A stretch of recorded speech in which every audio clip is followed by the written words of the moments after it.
I'm Rex Rogosh, and let's queer up faith. Vatican study includes LGBTQ Catholics' testimonies for the first time. The Vatican has released a new study group report that is drawing attention for including detailed testimonies from LGBTQ Catholics, a move that advocates are calling historic.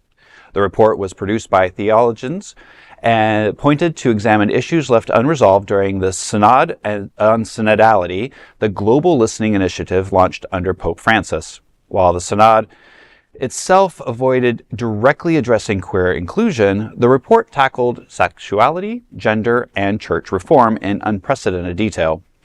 Father James Martin, founder of Outreach, an LGBTQ Catholic ministry, said, quote, "It's a big deal. As far as I know, it's the first time that in any official publication of the Vatican, they've included witnesses and testimonies and stories from LGBTQ Catholics in any kind of detailed way," end quote. The report includes testimonies from 2 married gay men and condemns the devastating effects of reparative therapies aimed at recovering heterosexuality. It also acknowledges the Church's role in enabling, quote, "the solitude, anguish, and stigma," end quote, experienced by LGBTQ people and their families. The report has also drawn criticism from far-right Catholic outlets, LifeSiteNews, which questioned the document's lack of emphasis on, quote, "the sinful nature of homosexuality," end quote. Well, I mean, there's always going to be the naysayers. Everybody knows and has watched any of this, knows how I feel about organized religion in general, and I'm not a fan. And I find that, Catholicism is just a giant, cult. Tell us what you really think. Keep going. However, it's nice to see, because I have done some reports through school and whatnot on the way the Vatican actually sees things versus what they actually say in public. And so it's interesting to see the difference in different popes and how they kind of look at their own scripture, look at their own rules and regulations, and just like any lawmaker goes, oh, well, there's some wiggle room there. So it's nice to see that they're actually taking into account that they do know that there's LGBTQ people that are Catholic and that believe in that faith, and they're starting to posture towards at least listening to them. Doesn't mean anything's going to change, but this shows a positive step. And then you're obviously going to have people who read scripture like it's, black and white, this is what it is, and they're going to say, no, this is wrong. But I do commend the Pope for actually putting this out there and saying, hey, they're there, let's at least listen to them. Sure. There's always been a rift, between conservative Catholics and, more progressive Catholics. You got people, talking heads on TV, kind of like how I am right now as a talking head, but you have talking heads on TV like Phil Donahue. He's actually a conservative Catholic commentator, and he talks about, to quote our story, the sinful nature of homosexuality. And he's always out there with his bullhorn, talking about, how, gays are perverse and sinful and all of that.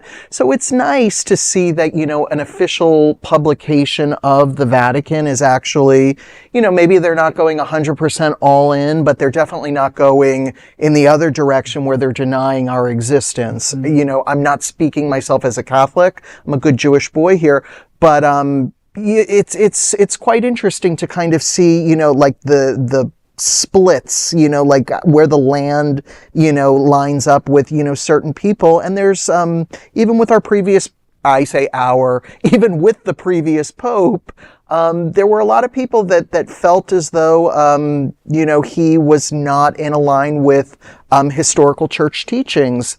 I think the only way for the church to really maintain its flock is to get with the times, embrace, embrace the fact that they are an ancient institution at this point, but also understand that they have to operate in a world where people are changing their views on things. Right. So, No, absolutely. And what I find funny is, the people that sit there and go, the ancient teachings. I'm like, you didn't read Aramaic, you didn't read Latin. I took 5 years of Latin, so if anybody wants to debate this with me, we can go ahead. In Latin? You can't really speak it, but we can start translating. Okay. Yeah. But, what I find funny is that, you've got these people who talk about that, and there's a lot of there's a lot of doctrine in the church that isn't against sexuality, isn't against same-sex marriage, and also, if I remember correctly, in pretty much any religion, including everybody on earth is a sinner. Right. And everything that you do is a sin. Right. So let's not just call out one person or one sect or one culture that they're this big sin, when everybody on the planet is technically a sin because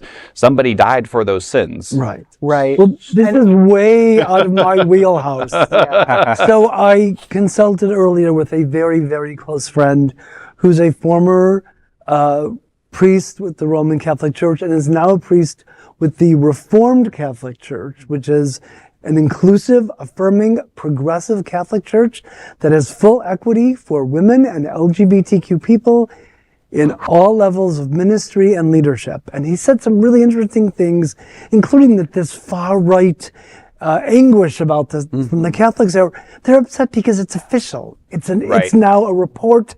It's in print. Instead of being this, idea in the air, it's in print. So that's really got them pissed off. And he said that he also did the inclusion of the married couples that were part of it. Of course, they were married outside of the Catholic Church because they won't perform those kinds of marriages. It's fine, but what about the millions of others who were ignored by their bishops? And there are plenty of those. And he says, how many times have they cracked this door open? This is not the first time. And where has it gotten us? He's described this as, quote, another plastic flower in a bouquet, end quote. Oh. Absolutely. Well, not to belabor this story, but Catholic documents does say that they will recognize any marriage as long as it's legal by law. And marriage was created by Romans under law, not religion. So I'm not going to go any further on that, but y'all can look it up. It's history. It's in the books. Go to the library. It's free. So there is no other queer nonprofit media platform like this in the entire world. Support our LGBTQ stories by sharing them and subscribing to Queer News Tonight.